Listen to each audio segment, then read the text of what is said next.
Thank you very much, Sairi and the SHEROES team for having me here. It's truly an honor. I'm not really sure what I'm even supposed to say that would add to the conversation that has already started. I wanted to talk about two things essentially. One is why building empathy is important and why men suffer from the consequences of similar patriarchal norms that hold women back.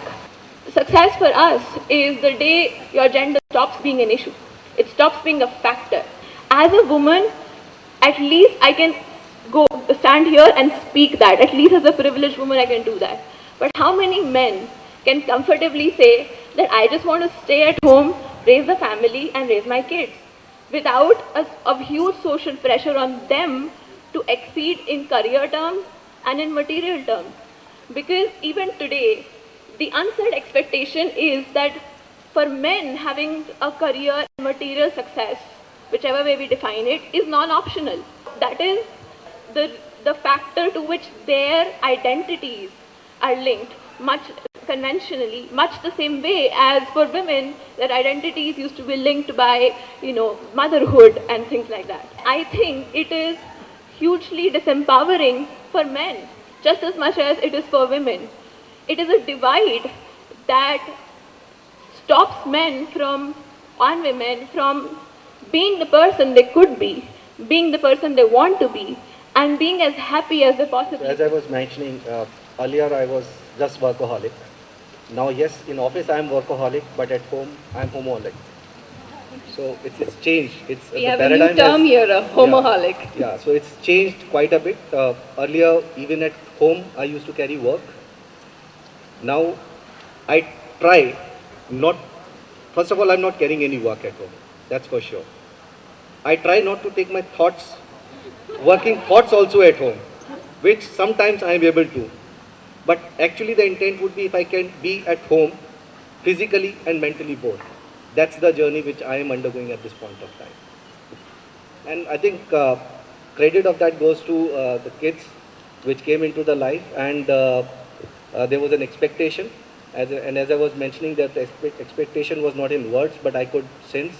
And initially in my early days when I had my first daughter, that time, yes, I was not able to kind of devote that much of time. But as the life moved on, when I had my second daughter, at that point of time, I was able to spend much more time with her. And I repented not being able to spend time in the elder one. That in this company, we can actually, you're not expected to be available all the time because you've done that for yourself. I think a couple of things. First of all, as a policy, we try not to interrupt in the home life, as we say. So if somebody is off from the day, as a process, we are not supposed to kind of touch base unless there is a crisis somewhere. The second thing, I think, we talk about it, that how do we kind of make work-life balance better. Now, why I'm saying we talk about it, but because actionating it is always a challenge. It's not easy. It's not easy. Because we are a growing company. We are growing, and this is a new industry per se for India. So there is a lot of things that you have to do to create a space for yourself. And right from me down to the last person who is on the road, everybody has to make that extra effort to get that market space, to build that market share. So obviously you'll have to work harder. You'll have to put in more number of hours. But as I think it was just mentioned that whatever little time that you get with your family, can you be with them physically and mentally both and spend that quality time? I think that's the key. How has becoming a father influenced you as a CXO? I think, there are a lot of things everybody said. For me, I think I've just become far more forgiving. I think kids... That's such a beautiful thing to say. I think kids just are, do all kinds of stuff. I remember Risa once put a lens, Ravani's lenses in her eyes and stuff like that. And I think people make mistakes.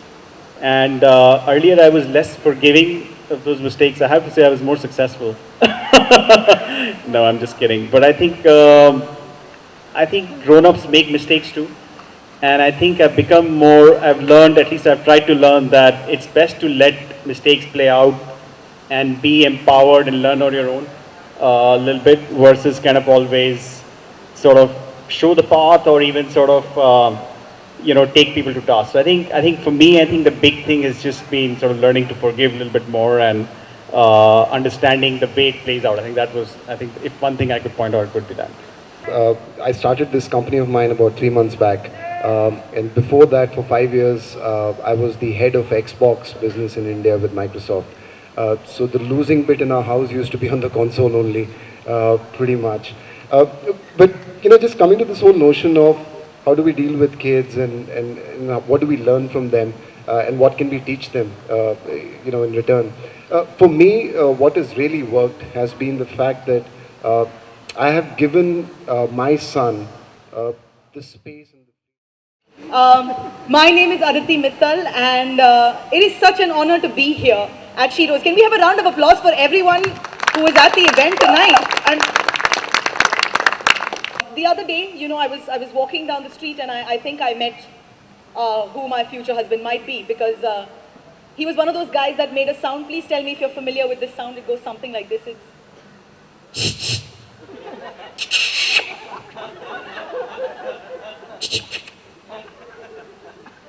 I'm like,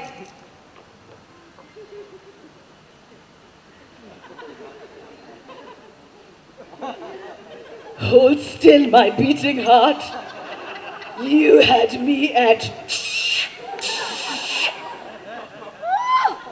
How is one legitimately supposed to respond to a conversation that begins with?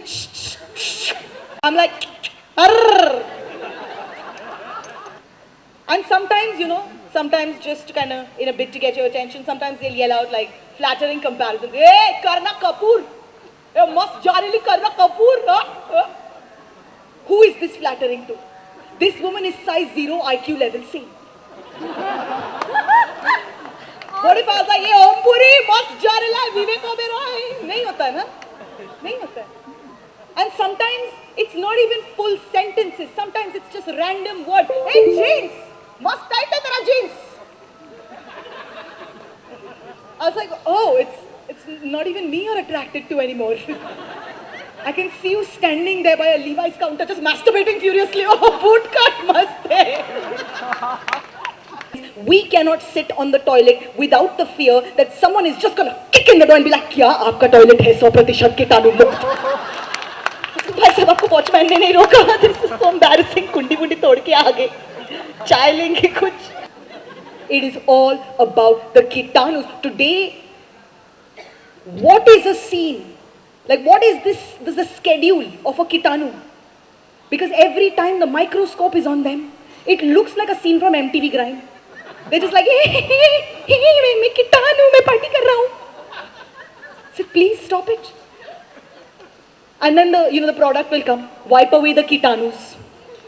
But there will always be that one Kitanu left behind who's like, chutiya banaya, bada maza aaya.